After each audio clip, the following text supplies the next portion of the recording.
Sir, जैसे कि ब्याज दरों की हम लोग यहाँ पर बात कर रहे हैं, तो बॉन्ड यील्ड कम होगी उससे, इससे निवेशक क्या होता है कि गोल्ड की ओर रुख कर लेते हैं। और ब्याज दरों और इसकी अगर हम लोग बात करें तो सर इसमें एक तरह से जो फ़र्क होता है ब्याज दर और बॉन्ड यील्ड में, क्या एक कोरिलेशन होता है? अगर हमारे दर्शकों के लिए आप सीधा सीधा इसको आसान भाषा में एक बार समझा देते हो। देखिए क्या होता है, ब्याज दर जब भी कम होती है तो बॉन्ड के प्राइसेस बढ़ते हैं।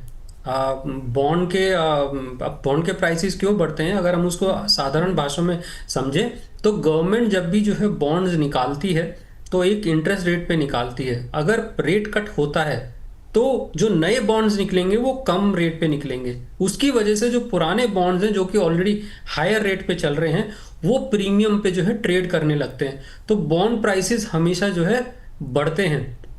तो जो बॉन्ड यील्ड है वो बॉन्ड यील्ड आपको बढ़ता हुआ दिखाई देता है। तो बॉन्ड यील्ड और अगर मैं बॉन्ड प्राइसेस की बात करूं तो आपको इन्वर्सली प्रोपोर्शनल हमेशा से दिखाई देंगे।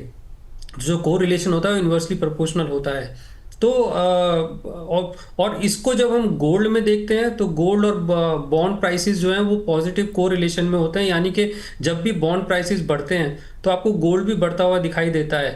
कंपैरिजन आपके बॉन्ड यील्ड जो है वो कम होती हुई कम मिलेगी आपको।